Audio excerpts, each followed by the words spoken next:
Hi friends, welcome to our channel. இன்றைக்கி என்ன dish பார்க்க போகிறோம்னா ரசப்பொடி தாங்க பார்க்க போகிறோம்.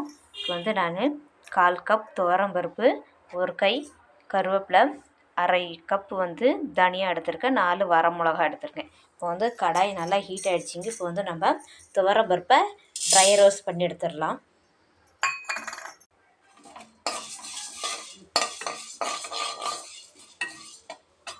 பாருங்கள் ஃப்ரெண்ட்ஸ், நல்லா கலர் மாறிடுச்சு. நம்ம வேற ஒரு பிளேட்டு மாற்றிக்கலாம். நம்ம வரமல்லி ஆட் பண்ணிக்கலாம். நம்ம ட்ரை ரோஸ்ட் பண்ணிடலாம். பாருங்கள் ஃப்ரெண்ட்ஸ், மல்லியும் நல்லா வறுபட்டுருச்சு, வாசனை வந்துருச்சு. இப்போ நம்ம பிளேட்டுக்கு மாற்றிக்கலாம். ஃப்ரெண்ட்ஸ், இப்போ நம்ம வெந்தயம் 1 ஸ்பூன் ஆட் பண்ணிக்கலாம். சீரகம் 1 டேபிள் ஸ்பூன், வரமிளகா, நம்ம மிளகு 1 டேபிள் ஸ்பூன் ஆட் பண்ணிக்கலாம். இதையும் நம்ம நல்லா ட்ரை ரோஸ்ட் பண்ணிக்கலாங்க.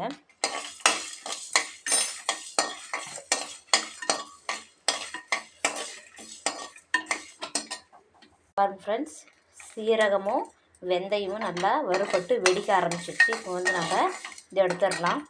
நம்ம கடைசியாக கருவேப்பிலையை கழுவி சுத்தம் பண்ணி எடுத்து வச்சுருக்கோம். ஒரு கைப்பிடி கருவேப்பிலையை வறுத்து எடுத்துக்கலாங்க.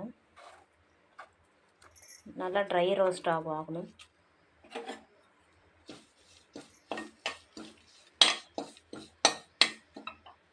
பாருங்கள் ஃப்ரெண்ட்ஸ், நம்ம கருவேப்பிலையை இப்படியே கையில் வச்சு நொறுக்கணும்னா இந்த மாதிரி நொறுங்கணும். இதுதான் சரியான பதம். இப்போ நம்ம இதையும் ஆற வச்சு அரைச்சிடலாங்க.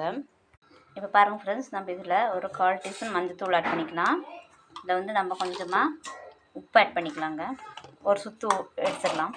இப்போ பாருங்கள் ஃப்ரெண்ட்ஸ், நம்ம இந்த அளவுக்கு ஃபைன் பவுடராக அரைச்சி எடுத்துகிட்டு வந்துட்டோம். வேற ஒரு பவுலுக்கும் மாற்றியாச்சு. இங்கே பாருங்கள், சூப்பராக அப்படியே வாசனையாக இருக்குது. இப்போ நம்ம ரசம் செய்கிறப்போ 1 டேபிள் ஸ்பூன் இந்த பவுட்ரு போட்டு ரசம் வச்சு பாருங்கள், சூப்பராக வீடே மணக்குங்க.